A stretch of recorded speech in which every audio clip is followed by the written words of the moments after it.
if this is the year you plan to get that promotion and level up your career, what is your pathway to growth? It can't be to do more, spend more time on the job, and work harder. You have to be more intentional and strategic to create whatever is next for you and your career. But what are the right moves? Today, I'm joined by performance and leadership coach Ross Romano. Ross and I talk about how you can create those pathways to growth while remembering to place your career in the context of your entire life. Let's get started.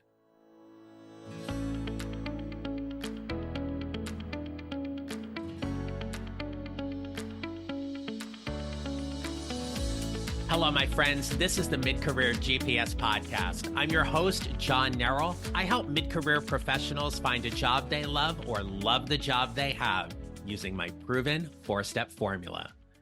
We know that leadership is difficult, but you're a leader because leading people in projects are important to you. So, as a human-centric, empathic leader, it's important to you to take care of your team, your organization, and your career. But that can be a difficult balance, and it's why I invited Ross to this conversation. Ross Romano is a coach, strategic advisor, podcaster, and entrepreneur working at the intersection of equity, access, and innovation in the present and future of education. His company, September Strategies, was recently named the top educational consulting firm in Virginia by Acquisitions International. Ross works with founders, leaders, and seekers of all roles to solve their persistent challenges, manifest and pursue their biggest goals, and achieve growth, impact, and fulfillment. He is also the co-founder of the B Podcast Network, with over 35 shows and counting dedicated to education in all environments and at all levels, from K-12 and higher ed to corporate learning and development, parenting, and more. It is my pleasure to introduce you to Ross Romano. Ross Romano, welcome to the Mid-Career GPS podcast. How are you?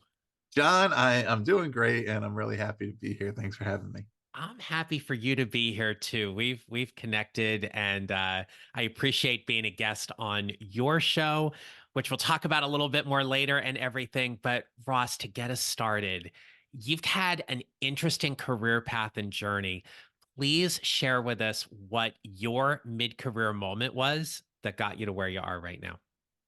Sure. And yeah, hopefully I have even a little more than than a mid-career left, but we're definitely in that point, right, where Yeah. I think so many of us of multiple generations hit that point of, you know what, I'm pretty far into my career and I want to try something new. And so for me, it was like the combination of a few realizations that I had over my experience. One was that I just realized, you know what, I can't count on somebody else to get me where I want to be. I kind of need to figure this out and dictate the path, right?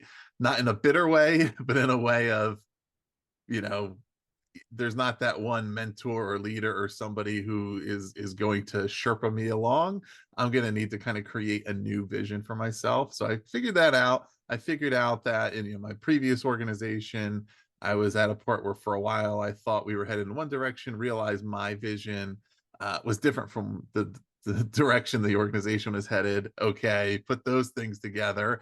And I also had this knowledge that the gray area, those in between things, where I operated best with clients, right? It wasn't the deliverable work, it was the one-on-one, the strategic problem solving, decision making. And putting all those things together gave me clarity on, you know what, how do I lean into that?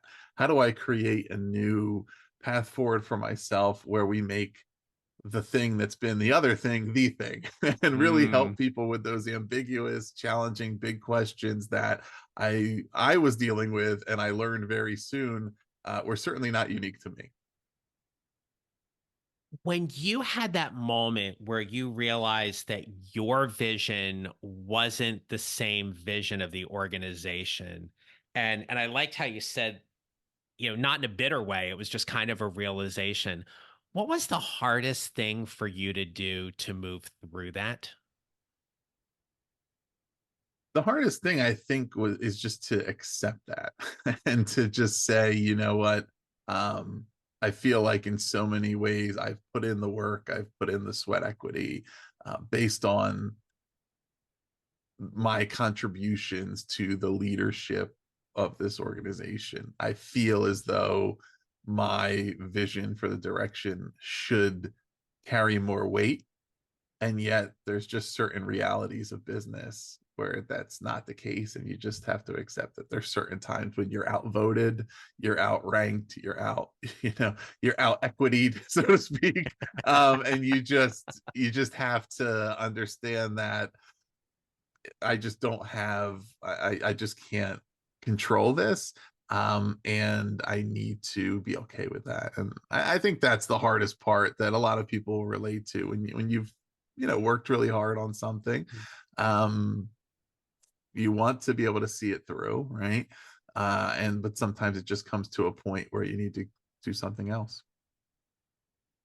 When you have that realization and accept that it's time to move on, Mhm. that's a I'm curious your take on this, because how different is that in your opinion when an organization essentially you kind of mutually come to agree, not in a Mhm. layoff or termination kind of a way, but like, look, this may not be the best fit for you anymore. Right. How does that differ, especially in your perspective, in your work, with a strategy that an organization would have for just retaining great talent within their organization? Sure. Yeah, I mean, I think organizationally, right, you present it what's a great opportunity for Mhm. organizations who are not too set in their ways, who recognize that it is the people, it is the talent, right, within your building, or your virtual building, that is what kind of drives you forward, keeps you vibrant, um, adaptive, innovative, and of course, organizations of different sizes find that easier or lesser to do, or harder to do. But it's sort of what I think part of it is recognizing that sometimes finding out that you're just no longer a fit in a place is the flip side from something that I use on the other side. For me, when I was always, the way that I describe it when I'm determining roles that appeal to me, or projects, jobs, companies, businesses, is the way I say it is it has to matter that it's me. That's how I get motivated and fulfilled. Another way of describing it that I've heard somebody say it is, that it taps into your unique genius.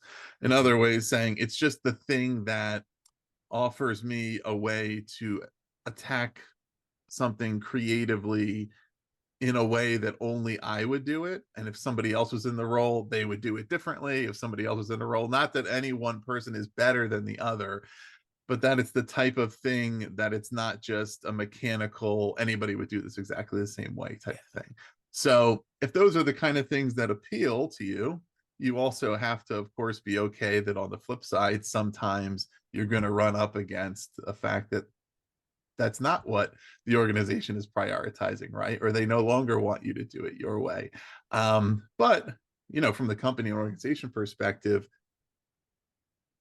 prioritizing that and saying, look, if we have top talent here and we have people who know how to make things happen, people who have clearly demonstrated they have the capacity for growth and the opportunity and the motivation, that if we continue to give them better and better opportunities, they probably will continue to grow with us and grow us. Um, that's a real competitive advantage, because of course many companies don't do that. You're telling those stories, and I'm like internally chuckling to myself because I remember in one place where I worked and I was talking to a coworker, colleague of mine, and she just looked at me and she goes, "You need bigger jeans." And I went, "Are you telling me I'm fat?" She's like, "No, you've outgrown the place. You need a Right. bigger pair of jeans. That's okay." And I never forgot that, because it was to your point earlier, it was that acceptance of saying, yep, this isn't the right fit for me anymore. Mhm. You just mentioned about a retaining strategy or a talent strategy for organizations where they look at their talent and they can grow with us. Mhm. And I think you said with us and for us. Was that correct? They'll grow with you and they will grow you, right? You Right. know, if you Yes. let people grow with your organization, they will contribute to your organization's growth. So it brings me to this question from your lens and your work. What are the things that an organization should absolutely provide their employees and particularly their leaders to keep and retain them so they're not looking elsewhere and Mhm. they're going to be able, to your point, continue to grow with us and for us?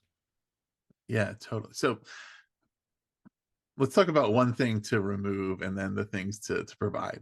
Okay. The thing to remove is fear, right? Okay. It's the fear that you're going to help people grow beyond you. Right? Because you can't operate in that place. You can't maintain your position by holding people down, right? You can't maintain the talent in your building by preventing them from, improving their skill set to the point where they can leave you. What you can do is create an infrastructure where you can grow together. So you have to remove the fear piece and look at it as, look, we want to have our talent become as capable and expand their capacity as much as possible, and hopefully they'll continue to want to contribute to this organization. If it means they go elsewhere, you know that's okay. Right? So that's number one. Number two, what do we provide them? Coaching is a wonderful thing, right? Mhm. Coaching on whatever they want, I would say, is the first thing, right? There may be certain things, organizationally, or as somebody's supervisor, that you may identify as areas of growth for them and provide resources around that. But as much as possible, you want to try to provide professional learning opportunities, one-on-one coaching, et cetera, that they're able to choose the direction they want to go. They're able to choose the problems they want to solve, particularly if we're talking about leadership, executive level, right? Um, I would say most leaders, even though they're not necessarily going to display it on the outside, they're well aware of the challenges that they're going through, right? The areas that they feel are their shortcomings, or they're lacking confidence in, and for them to have an open and honest place where they can seek guidance on that and help, and to have that as a resource that is just available and provided to them, I think is wonderful. Number two is, like, all other kinds of professional learning opportunities, I think, have to have, let's say, three components. Number one, again, is choice and personalization, where employees at all levels can choose the path they want to go in, and understand that, you know, I think, again, as an organization, if we want to grow with our talent and get the most of our talent, that we shouldn't only see it as we're only providing them a pathway to progress linearly, according to the role that they're in now, right? Because we may have people who come to that mid-career point and decide, I'm really interested in doing a different type of role, and I have a lot of the skills for that, and I need to develop more, and I'd love to do that here, right? I'd love to contribute to this place where I am, but if they're not going to provide me a chance to do that, I have no choice but to leave. So there's that. There is, going along with that, is that it's a diverse array of learning opportunities to learn outside of their current functional role, and you want to provide, a way for those to be, I don't want to say, like, credentialed or certified as an overly formal thing, but Mhm. Sure. for there to be a way for them to demonstrate that learning so that they can have it reflect on their resume, right? So that when they are attempting to get into a new position that's a little bit different from what they've done in the past, that they're not facing that skepticism of, well, you've always been in communications positions, so how do I know you're going to be able to do a account manager role or whatever? These are just totally but, well, okay, well, I've done these things, and you can see here are the component skills that I've exercised in my roles, and I've also completed professional learning coursework on this, and this. So when you combine those together, and again, all of those things, yes, I mean, could an employee use those things to strengthen their resume and go find another job? Sure. But could they use it to become an even better, more satisfied and bought in contributor to your organization? Absolutely. Yeah. It's such a great point because when people, especially mid career professionals, think about that next opportunity, a lot of them truly are very organizationally loyal. They like the people they work with. They know the organizational politics. They know how to, everything kind of works within that organization. But to your point, they're looking to develop themselves perhaps in a different way where they can still add value to the organization. And we want the organization to see that. But more importantly, it's that, is there a way to keep them here that they can Mhm. get that kind of career pivot or that career change and still do it internally without having them walk out the door and take all their organizational and institutional knowledge with them?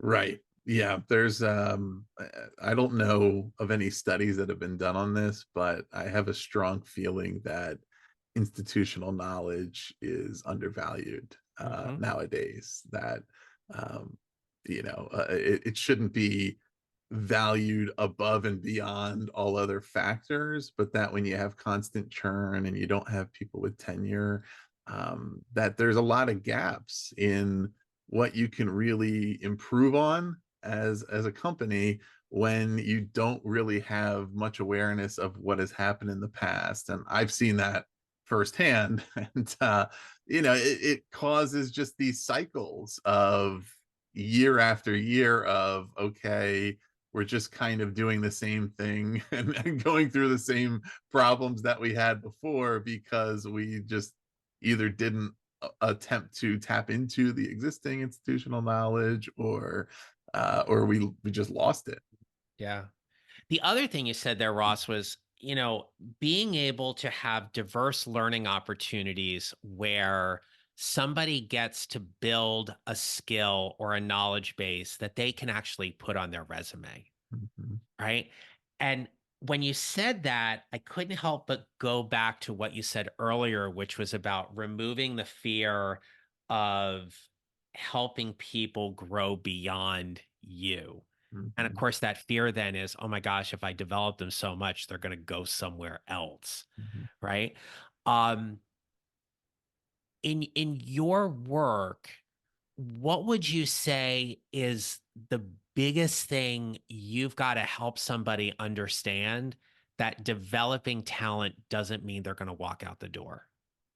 It's almost, you can almost look at it from the other angle. If you One of the number one reasons why people do leave is if they feel like there's no opportunity for that to develop, right? Uh-huh. It's a pretty quick, and that's, as you talked about with your story, you've outgrown it here, right? That may happen from time to time, but if that's consistently happening in your organization where people are outgrowing you, you need to look at, okay, why is that happening? Why are we not growing, or why are we not expanding in order to be able to take advantage of the growth of our employees, right? And one of the big things is, yeah, in certain, most businesses are going to be small businesses, right?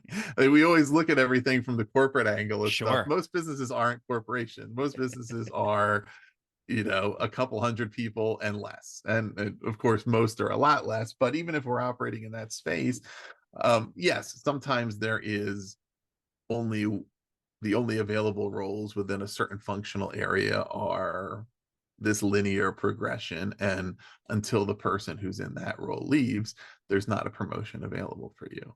But could there be an opportunity available on this other part of the organization? And if we know, we should know better than anybody who are our superstar contributors in the building, right? We can see them every day. We see what they do. So wouldn't we benefit from having those key contributors in a different role? So, as far as, it doesn't mean they're going to leave because you develop them. It shows them that you're invested in them, right? They want to work in a place where the investment is mutual. They're investing a lot of time, effort, and energy into succeeding in their role and helping the company succeed. Once they determine that the company is not likewise invested in their own growth and progress, then there's no reason for them to want to be there any longer. On the flip side, that's it's not something where it's done to manipulate them into staying, but it's a way to say, they really seem to be helping me grow. Okay, I want to see this through, because the longer I stay here, maybe the more I can continue to grow, or I can apply these skills in new ways. Also, one final point on the point of most businesses being small organization, somebody leaving is not like the end of the value that you may get out of that person, Mhm. right? Most industries are a small world, right? Yeah. Most times you're looking at partnerships and collaborations and opportunities to work with other organizations in your space, whether that's on a day-to-day basis, whether that's in the future, right, when you're working on bigger projects. So maintaining positive relationships with top talent who may either leave and come back later, or who may become a key collaborator when they go to a different organization, there's a lot of opportunity in that too. So it's just a reason why we just you just if you're afraid that everybody's going to leave you, they will leave you Yeah. because you're going to create the conditions where they their incentive is to leave, right? Yeah, exactly. There was a point in time in my career where I was a state assessment specialist. And so we're talking 51, because I was a state assessment specialist in DC. And so we treat DC like a state in the educational assessment arena. You get to know the psychometricians, Hmm. the data specialists that are really good at analyzing all the validity and reliability. And there's only a handful of those as well. And boy, I'll tell you, in a limited field like that, like you said, you get to know the top performers and the superstars there, and you jump to another organization or company and you take that reputation with you. And all of a sudden it's like, oh, hey, you're known. And that's a benefit for anybody that's out there that is thinking about what's your pivot going to be? Are you thinking about moving somewhere internally or going elsewhere? To always remember what's the value you get to bring to that position, regardless of where you land. How do you make that organization, that team better because of the value you're bringing? Hey there, we'll get back to the episode in a moment, but I've got a quick question for you. Are you currently getting ready for your annual performance appraisal? These can sadly feel like a check the box kind of meeting, when in reality, they are important and necessary conversations to discuss what you've done well, develop some new goals, and talk about where your career is headed. But here's the thing, you have to show up for these meetings prepared to talk about all of it. And you can't rely on your supervisor to know everything. After all, they're busy too. But you can help them by showing up to these meetings with more evidence and greater clarity about what you want and why you believe you are ready for your next advancement opportunity. So, to help you, I've got a free guide. It is called 12 Questions to Help You Prepare for Your Annual Performance Review. You can download it for free on my website at johnneral.com, or check under the resources tab, and I'll have a link for it in the show notes as well. Let me help you build your mid career GPS and be more prepared for your upcoming performance review. Now, back to the episode. So, Ross, when you are working with these organizations and you're working with leaders to create what you often describe as pathways to growth, how they can develop the people on their team, what's some advice that you can give us for that particular leader who, let's say, has a small team that they're working with in an organization that may not have a budget or a large budget for these kind of professional development opportunities? What are some things you can offer them to provide these pathways for growth that show investment, but also a commitment to their growth as well. Yeah, it's like in so many other areas, you have to determine what resources you have available. And if you don't have a lot of money available, the other resource is time. Right? So how can you provide your time to your employees to ensure that you're investing in their growth?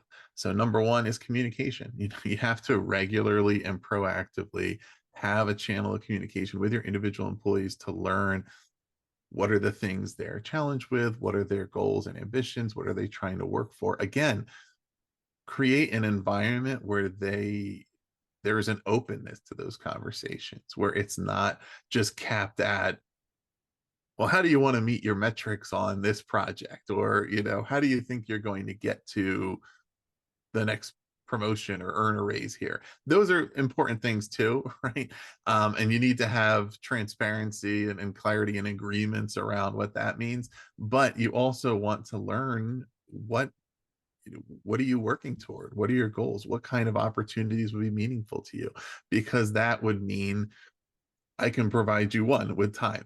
Do I, for my employees that maybe I can't pay for them to attend a bunch of conferences or take a bunch of courses, can I give them an hour of my time every week for just one-on-one mentorship, just to talk through whatever's on their mind, whatever are the things they're looking to pick my brain for? Or can I set them up with another mentor within the organization who's maybe a better fit or impartial, right? Somebody who's not involved in their day-to-day work, but who has experience, who they can have as somebody they can really talk to. Another way of doing it is, are there cross-functional projects available where I can talk to maybe other managers within the organization and say, hey, do you have opportunities for these people from my team to be a part of a project team that you're working on, so they can just get some access to some different types of projects and skills and expand their skill set, right? Are we giving them, because that's real world experience, that's hands-on, that can be just as valuable as a course or anything else, and it's available to us on a day-to-day. But what it takes is communication, getting out there, talking to people, finding out what's going on, and seeking those opportunities. But again, most employees would really covet that and really Mhm. look forward to that. um, Most would not know how to make that happen on their own, or how to even really surface that, right? Or if they have to bring it to you and it's not the type of thing that you're usually encouraging, it might seem like a threat, right? Well, I'd love to go work with them on this project over here. And it's a learning opportunity. It's not because I want to quit my job over here, but it's because I want to pick up new skills and we strengthen our organization as a whole. So that's a few ideas that require no money at all, just some time and commitment. I love how you broke all those examples down for us, and especially just highlighting that they don't cost anything, Mhm. right? There's no outward expense towards a course or a conference or travel budgets or anything like that. It's just, how do you as the leader get to show up and support your team and develop them so that for however long they are under your care, they feel valued and supported and acknowledged, and they have, to your point earlier, those opportunities to grow and just continue to be of more value. Yeah. Yeah. Well, this has been a wonderful conversation, and I thank you for it. But we're going to start wrapping up here. So, thinking about that leader, and they might be a new leader or they're a seasoned professional, but for that leader specifically, Ross, what advice would you give for them to help them build their mid career GPS to whatever is next? Sure. And I think, you know, this applies really to anybody who wants to be in charge of what their career is. So whether you're in a position where you're currently a leader or you're not, or the one that I highly recommend for everybody is to be able to place your career into the context of your entire life, so you can prioritize your career goals alongside your other goals. Because how many times, and this is particularly going to be the case as we move up in organizations, right, or in positions of seniority or high compensation, where you feel like you have to compromise one area for the other or make a sacrifice. Oh, well, I don't have as much time to spend on, um, this family thing that I would have liked to because I'm really busy at work. And there are ways to have all of those things be priorities, right? But you have to contextualize it first, because otherwise you can only react to what's in front of you at a given time. So that's an exercise. There's an exercise that I take people through. It's called a gap conversation. I adapted it from a great coach called Carolyn Freyer Jones. And we identify the gaps between your current reality and your ideal reality. And everybody comes to that with a certain pain point in mind, right? For some people, it's, I feel like I should be doing something else professionally, but I don't know what it is yet. For other people, it may be friction in a personal relationship or any variety of things, or there's a passion project I'm not pursuing. But once you go through it, you see, okay, well, there's answers here, but you need to look at it and you need to face it head on. Because if you let your career kind of, your career set the GPS, then you can follow the map. But Yeah. a couple others that I would say along there is identify and anchor your what quote unquote hell yes and your no ways, and navigate between them. Right. So when you're looking at, let's say you're somebody who's, even if you're totally happy where you are in your current position, you still want to think ahead to what you may be open to in the future and may be interested in, right? Because one, we can't control everything. Sometimes there's layoffs and things like that. We may find ourselves in a position where we have to pursue something new, or an opportunity may just present itself and you need to know, should I be open to this? So when I say like hell yes, it's like, what are factors that would make something almost an automatic yes? If it's giving me this much money, or it's allowing me to work on these types of projects, or allowing me to be 100% remote for eternity, or whatever those factors are, where I would almost say yes on the spot. And then what are my no ways that it's like, no, it's an automatic no? Then I can narrow it down and not be spending a bunch of my mental bandwidth on looking at things that are a waste of time, but also not miss out on an opportunity that could potentially take me into a level I never thought I could go to, right? Just because I wasn't open to it. And then, making sure, I think that you reach agreements in the workplace is critical on both ends. It's critical with your employees, because it's to your mutual benefit that you all have, there's no ambiguity around what success looks like for them, what growth looks like for them, right? What's going to earn them that next raise or promotion, or what's going to constitute success on a project they're working for, right? It takes a little more work and dialogue to have that be mutually agreed upon than just giving out orders, but it's so worth it, because it's going to lead to a higher instance of success, and also much better trust, between your team, but also have agreements for yourself with whoever's above you, right? What does it mean for you to grow? What does it mean for you to be able to renegotiate your salary, your pay, your opportunities? You need to pursue that so that you're not working in ambiguity either. So those are a few of the things that, easier said than done. There's a lot more to it Sure. than just that, but for leaders to really lean into that, you still have untold, right, potential for where you might be able to go. Nice. Well, I thank you for summing all that up for us and everything. So, Ross, if people want to connect with you, learn more about you, and follow you, I'm going to turn the mic over to you right now. So, please share with us all the wonderfully great places people can connect with you. Sure. So I would totally say, because I'm working on some new website work and things.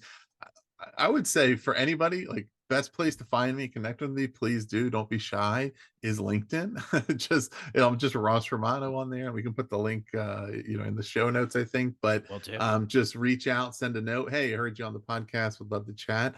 You could also find me on Twitter/X, Ross B Romano. I do have a website for my consulting firm, SeptemberStrat.com, if you want to go there. But yeah, working on a new one, getting updated around the coaching practice.